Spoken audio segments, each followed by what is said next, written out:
Good morning. আমি সকাল সকাল ছাদে এসেছি শিউলি ফুলের পাতা নিতে, কিন্তু এই অপরাজিতা ফুলটাকে দেখো। আর এই গোলাপ গাছটা 12 মাস কাল একইভাবে সার্ভিস দেয়। পরি যদি ছিঁড়ে ফেলা হয় তারপরেও আবার হয়। দেখো এই হাঁসগুলোকে একটুখানি রোদ পেয়ে কি সুন্দর শুয়ে শুয়ে বিশ্রাম নিচ্ছে রোদ্দুরে। ওই বড় হাঁসটাকে দেখতে পাচ্ছ, যেটাকে আঙুল দিয়ে দেখানোর চেষ্টা করছি, ও ডিম পেড়েছে, কিন্তু 3টে ডিম পেড়েছে। ওই তুই কোথায় উঠেছিস রে? না না, গলার আওয়াজ শুনে বুঝতেই পারছো আর কি, প্রচণ্ড পরিমাণে ঠান্ডা লেগে গেছে। ওই কারণে মাঝে একদিন ভিডিও আপলোড করতে পারিনি। ওই যে ওটা একটা লেবু গাছের গোড়ায় উঠে বসে আছে, মাটি খুঁজে সর্বনাশ করছে। আর কারি পাতা যা ছিল, বুঝতে কারি পাতা চিবাচ্ছে। কারি পাতা গাছের সর্বনাশ। এই মুরগিটার পিছনটা দেখো, ও রান্নার জন্য পুরো তৈরি হয়ে আছে মোটামুটি।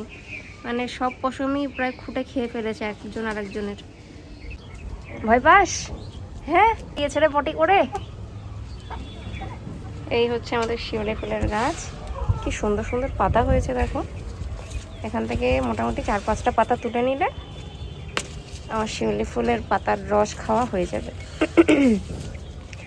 গলাটা কিরকম গ্যার গ্যার করছে দেখেছো?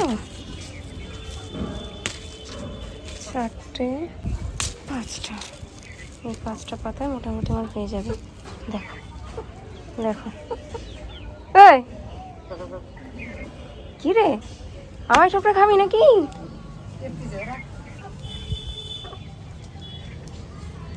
দেখো, ইয়ে মা, কি অবস্থা, কি অভদ্র।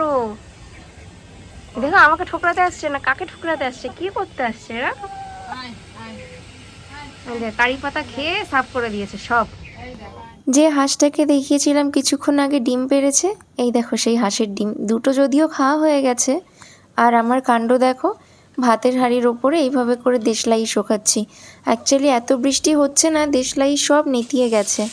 আর এখানে ডিম ভেজে রেখেছি, সঙ্গে আলু ভেজে নিয়েছি। এবার আগে থেকে বেটে রাখা সেই ফ্রিজে রাখা পেঁয়াজ আর আদা রসুন এই সমস্ত বাটা দিয়ে ভালো করে একটু নাড়িয়ে চাড়িয়ে একটুখানি তরকারির মতন রান্না করছি সকালের জন্য এটা। আর উল্টো দিকে আমি বসিয়ে দিয়েছি শুক্তো। শুক্তোতে আছে গাছের উচ্ছে, গাছের বেগুন, সর্ষে ফোড়ন দিয়েছি, হ্যাঁ, আর একটু লবণ দিয়ে দিচ্ছি। আচ্ছা যাই হোক, গাছের উচ্ছে, গাছের বেগুন, পেঁয়াজ আর আলু, এগুলোর সঙ্গে একটুখানি রসুন আর টমেটো দিলে না আরও চমৎকার লাগে। এটা কিন্তু ঝোল ঝোল হবে না, এটা কিন্তু একদম মাখা মাখা হবে। অনেকেই খেয়েছো নিশ্চয়ই, আমাকে আশা করি আর এত বুঝিয়ে বলতে হবে না। এক গাদা জামা সব কেচে কেচে মেলা আছে, শুকানোর অভাব। একটু রোদ রোদ বেরিয়েছে। সারা দিন ধরে আমি আর আমার মা একবার উপর একবার নিচে, একবার উপর একবার নিচে করে ডিউটি করতে থাকি। মা আসে হাঁস মুরগি দেখতে, আর আমি আসি বারবার জামা কাপড় মেলতে আর তুলতে। মা ভিতরে যাচ্ছে একটা মুরগি ধরে আমার হাতে দেবে বলে। আমি তো মুরগি ধরতে ভীষণ পরিমাণে ভয় পাই।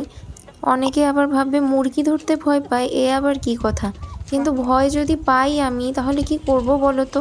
মা মুরগিকে খেতে দিয়েছে যাতে সহজে ধরতে পারে বলে, আর যাকে ধরবে বলে টার্গেট নিয়েছে সেই ব্যক্তি কিন্তু একদম খেতে আসছে না। দেখো এই যে কালো মুরগিটা ভীষণ চালাক। মুরগি যদি হয় একটু চালাক, তাহলে আমার মাও মুরগির মালিক। তাহলে বোঝো আমার মা কত বড় চালাক।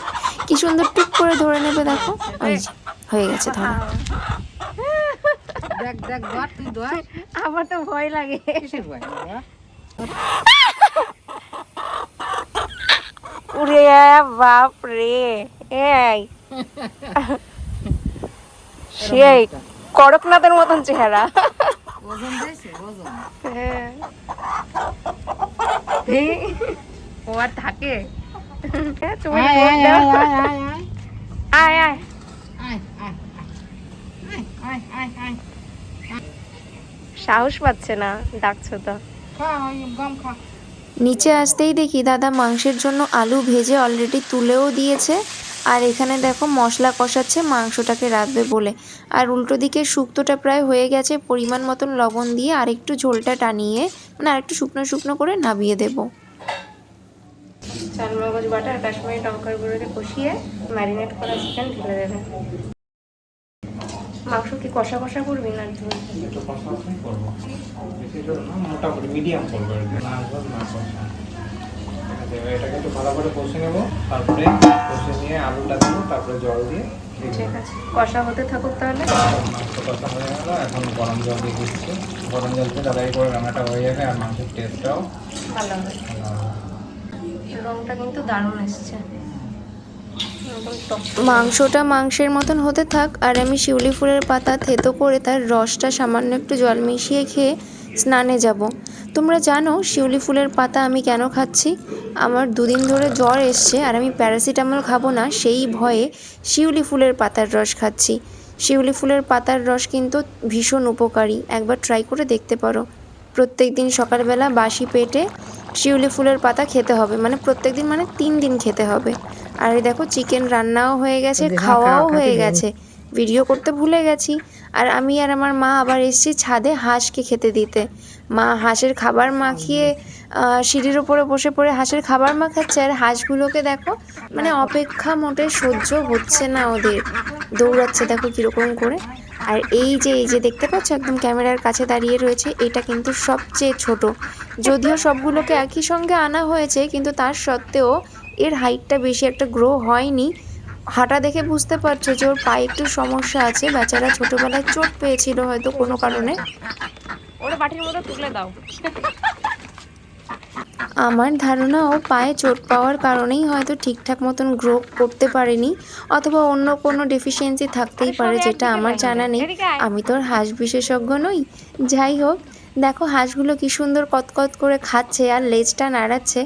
আমার কিন্তু দেখতে খুব ভালো লাগে। আমি আর আমার মা এই হাঁস মুরগির খাওয়া দাওয়াটা দেখতে ভীষণ এনজয় করি।